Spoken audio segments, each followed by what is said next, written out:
देखिए आज हम पढ़ लेते हैं चैप्टर 3 क्लास 10th के चैप्टर 3 महत्वपूर्ण क्वेश्चन, और इससे आपको बाहर जो है कोई भी क्वेश्चन जो है नहीं आएगा। तो देखिए चलिए चलते हैं चैप्टर 3 का दो चर वाले रैखिक समीकरण।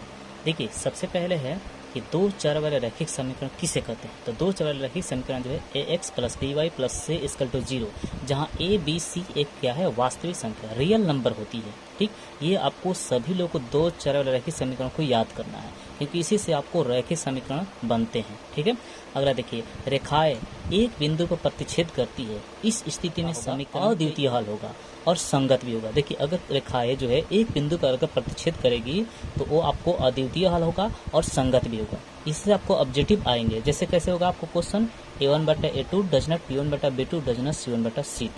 जैसे 1/2 दे दिया है आपको, 1/2 डज नॉट 1/3 डज नॉट 1/5। देखिए ये तीनों क्या है, तीनों बराबर नहीं है, क्योंकि 1/2 है, 1/3 है, 1/5 है। तीनों अगर बराबर नहीं होगा तो आपको क्या होगा, आपको संगत होगा और अद्वितीय हल होगा। ठीक है, आगे चलते हैं। रेखाएं समांतर होती है तो इस स्थिति में समीकरण युग्म का कोई हल नहीं होगा। अगर समांतर होगी तो कोई हल नहीं होगा। a1/a2/c2। जैसे ये देखिए ये तीनों क्या है आपको बराबर है, ठीक है ना, तो असंगत होगा। ठीक, और समांतर होगी। रेखाएं संपाती हो तो इस स्थिति में समीकरण के युग्म को अपरिमित रूप से अनेक हल होते हैं और संगत भी होगा। देखिए a1/a2 बराबर b1/b2 डज नॉट c1/c2। दो को बराबर होगा और एक बराबर न होगा तो आपको संगत होगा और अनेक हल होगा। देखिए दो बराबर है और एक बराबर नहीं है। ठीक है, रेखाएं एक रैखिक समीकरण युग्म को ग्राफीय रूप में दो विधि द्वारा हल किया जा सकता है। दूसरा होता है आपको बीजगणितीय विधि। ठीक, बीजगणितीय विधि द्वारा रैखिक समीकरणों को तीन विधि द्वारा हल किया जाता है। रैखिक समीकरणों को ग्राफीय विधि में दो और बीजगणितीय विधि में दो, तीन प्रतिस्थापन विधि, विलोपन विधि और वर्गगुणन विधि। ठीक है, अब देखिए रैखिक समीकरण में कैसे हल किया जाता है। देखिए ये होता है a1x b1y c2y c2 equal to 0, a1/a2 बराबर b1/b2 बराबर c1/c2। यहाँ पर देखिए इस विधि से रैखिक समीकरण विधि से हल, रैखिक समीकरण का जो हल होता है आपको वर्गगुणन विधि का ये फार्मूला है।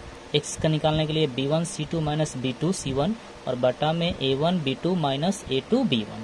ये x के लिए है। y के लिए c1 a2 बटा में a1 b2 minus a2 b1। अब देखिए रैखिक समीकरण के प्रतिच्छेदी समांतर या संपाती कब होते हैं। चलिए क्वेश्चन से देख लेते हैं।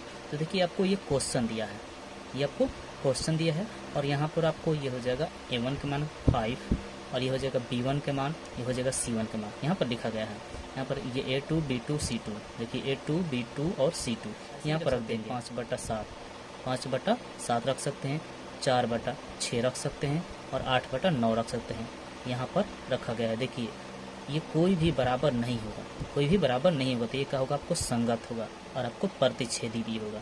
दूसरा देखिए, दूसरा आपको ये तो समझ गए होंगे कि अगर तीनों बराबर नहीं होगा तो प्रतिच्छेदी, अगर दो बराबर होगा और एक बराबर नहीं होता अनेक सही बराबर होगा तो समांतर होगा। ठीक है, ये तो समझिए गए। इस टाइप क्वेश्चन आपको जो है बना सकते हैं। एक क्वेश्चन से आप सब समझ जाएंगे, ये आपको फार्मूला है। अब देखिए ध्यान रखना है कि ये आपको अगर आ गया समझ में तो आपको बन जाएगा।